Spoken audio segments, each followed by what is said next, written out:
ጓደኛ ማቾች ናቸው። ሁለቱም ተመሳሳይ ጥያቄ አምላካቸውን ጠይቀውታል። እግዚአብሔር ግን እንዲህ አደረገ። ለአንደኛው የጠየቀውን ሰጠው፣ ለአንደኛው ደግሞ የጠየቀውን ከለከለው። እና የተከለከለው ክርስቲያናዊ ሰው እግዚአብሔርን ጠየቀው፣ ጌታ ሆይ የጠየቅን ተመሳሳይ ጥያቄ ነው፣ አቋማችንም አንድ ነው። ግን ለወንድሜ ሰጠኸው፣ ለኔ ደግሞ ከለከልከኝ። ይህ የሆነው ለምንድነው ብሎ ጠየቀው። እናም አባታችን እግዚአብሔር መልስ ሰጠው። ምን የሚል መልስ? ልጄ ሆይ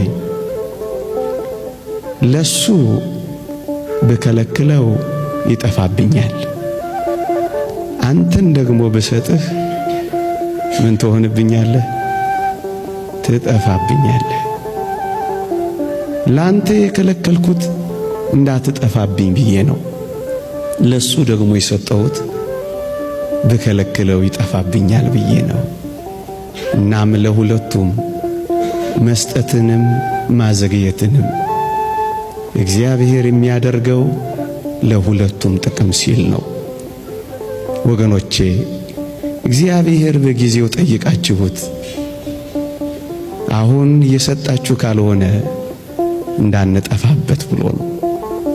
ወገኖቼ እግዚአብሔር ከፊቱ ከምንጠፋ ፊቱን ከምናጣ ምንም ነገር ባይሰጠን ስለሚሻል ለዛ ነው የምንጠብቀው። ወገኖቼ እኛ የምንጠቅመውና እኛ የምንጠቀመው መቼ እንደሆነ የሚያውቀው አምላካችንና አባታችን እሱ ብቻ ስለሆነ ነው።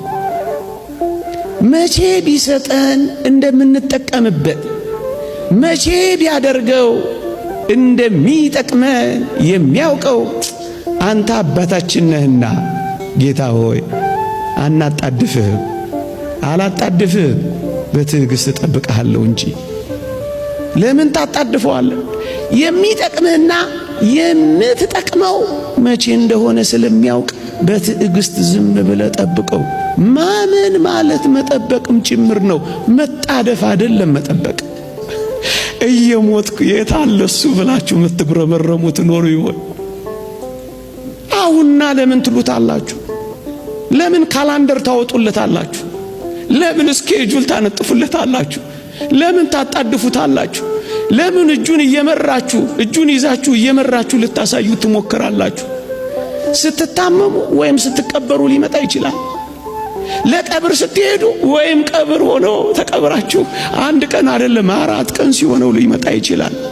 መቼ እንደምትመጣ የምታውቀው አንተ ነህና በኔ ካላንደር አላጣድፍህም በሉት፣ እጠብቅሃለሁ በሉት፣ አልወተውትህም እታገሳለሁ በሉት። ወጣቶች መቼ እንደሚያድናችሁ መቼ እንደሚመልስላችሁ እናንተ አታውቁ። የዝምታውን ቀናት እንደ ችልታ ቀናት ቆጥራችሁ ጀርባ አትስጡት። ጠንቋይ ቤት አትሄዱበት፣ ኮከብ አትቁጠሩበት፣ ሞራ አትግለጡበት፣ ሌላ አዳራሽ አትሄዱበት። እግዚአብሔርን በዝምታ ጠብቁ።